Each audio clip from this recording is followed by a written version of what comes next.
ನಮಸ್ಕಾರ ವೀಕ್ಷಕರೇ, welcome to ನಮಸ್ತೆ ಇಂಡಿಯಾ ಕುಕಿಂಗ್ ಚಾನಲ್. ಇವತ್ತು ನಮ್ಮ ಚಾನಲ್ನಲ್ಲಿ ಮಂಗಳೂರು ಬನ್ಸ್ ಮಾಡೋದು ಹೇಗೆ ಅನ್ನೋದನ್ನು ನೋಡೋಣ.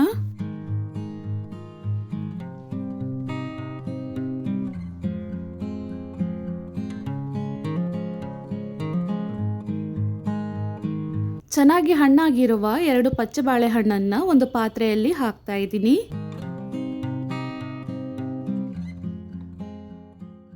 ಇದನ್ನು ಸ್ವಲ್ಪ ಮ್ಯಾಶ್ ಮಾಡಿಕೊಂಡು 100 ಗ್ರಾಂ ಸಕ್ಕರೆಯನ್ನು ಹಾಕ್ತಾ ಇದ್ದೀನಿ. ಇದನ್ನು 1 ಕಪ್ನಲ್ಲಿ ಅರ್ಧ ಕಪ್ ಹಂಗೆ ಅಳತೆ ಮಾಡಿಟ್ಕೊಂಡಿದ್ದೀನಿ.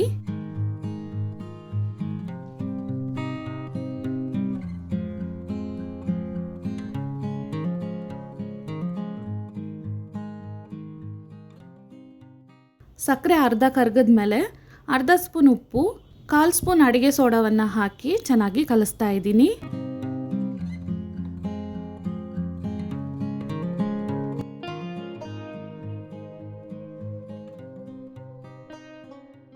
ಸಕ್ಕರೆ 1/4 ಭಾಗ ಕರಗಿದ ಮೇಲೆ ಸಕ್ಕರೆಯನ್ನು ಅಳತೆ ಮಾಡಿದ್ದ ಅದೇ ಕಪ್ನಲ್ಲಿ ಅರ್ಧ ಕಪ್ ಮೊಸರು ಹಾಕ್ತಾ ಇದ್ದೀನಿ.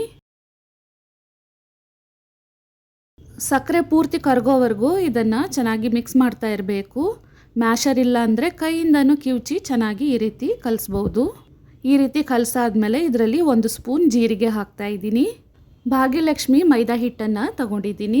ಒಳ್ಳೆ ಬ್ರ್ಯಾಂಡೆಡ್ ಮೈದಾ ಹಿಟ್ಟನ್ನು ಯೂಸ್ ಮಾಡಿ, ಆವಾಗ ಬನ್ಸ್ ಇನ್ನೂ ತುಂಬಾ ಚೆನ್ನಾಗಿ ಬರುತ್ತೆ. ಇದಕ್ಕೆ ನಾವು ನೀರೇನು ಹಾಕಬಾರ್ದು. ಸ್ವಲ್ಪನೇ ಮೈದಾ ಹಿಟ್ಟನ್ನು ಹಾಕಿ ಚಪಾತಿ ಹಿಟ್ಟಿಗಿಂತ ಸಾಫ್ಟಾಗಿ ಕಲಿಸ್ಕೊಬೇಕು. ಈ ಅಳತೆಗೆ 400 ರಿಂದ 450 ಗ್ರಾಮ್ ಅಷ್ಟು ಮೈದಾ ಹಿಟ್ಟು ಬೇಕಾಗತ್ತೆ.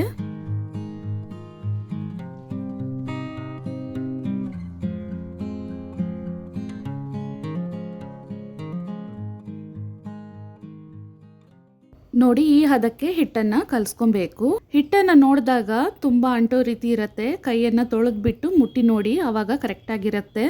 ಇದರಲ್ಲಿ 1 ಚಿಕ್ಕ ಸೌಟಷ್ಟು ಸನ್ಫ್ಲವರ್ ಎಣ್ಣೆಯನ್ನು ಹಾಕ್ತಾ ಇದ್ದೀನಿ. ಹಾಕ್ಬಿಟ್ಟು ಒಂದು ಬಾರಿ ಚೆನ್ನಾಗಿ ಮಿಕ್ಸ್ ಮಾಡಬೇಕು.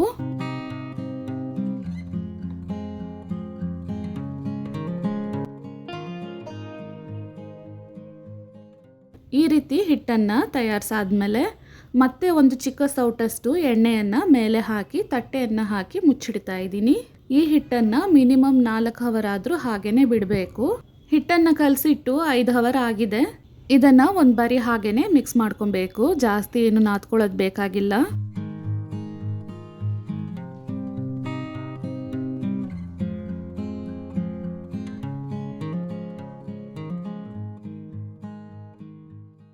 ಚಪಾತಿ ಹಿಟ್ಟಿನ ಹದಕ್ಕೆ 1 ಉಂಡೆಯನ್ನು ತಗೊಂಡಿದ್ದೀನಿ.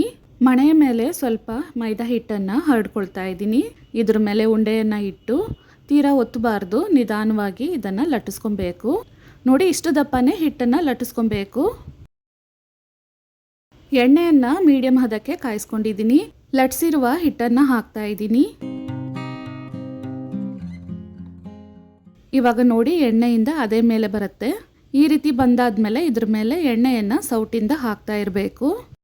ಎಣ್ಣೆಯನ್ನು ತೀರಾ ಬಿಸಿ ಮಾಡಿಕೊಂಡ್ರೆ ಬೇಗ ಬಣ್ಣ ಬದಲಾಗತ್ತೆ, ಒಳಗಡೆ ಹಿಟ್ಟು ಬೆಂದಿರೋದಿಲ್ಲ.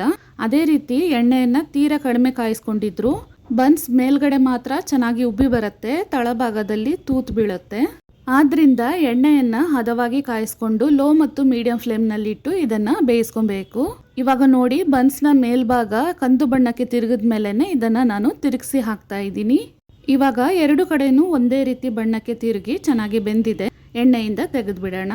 ಇದೇ ರೀತಿನೇ ಎಲ್ಲ ಬನ್ಸ್ಗಳನ್ನು ಬೇಯಿಸ್ಕೊಬೇಕು.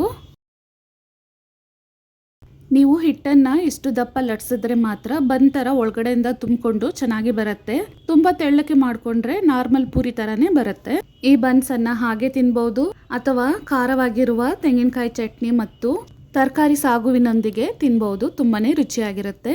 ವೀಕ್ಷಕರೇ, ಈ ವಿಡಿಯೋ ನಿಮಗೆ ಇಷ್ಟ ಆಗಿದ್ದರೆ ನಮ್ಮ ಚಾನಲನ್ನು ಲೈಕ್ ಮತ್ತು ಸಬ್ಸ್ಕ್ರೈಬ್ ಮಾಡಿ. ಧನ್ಯವಾದಗಳು.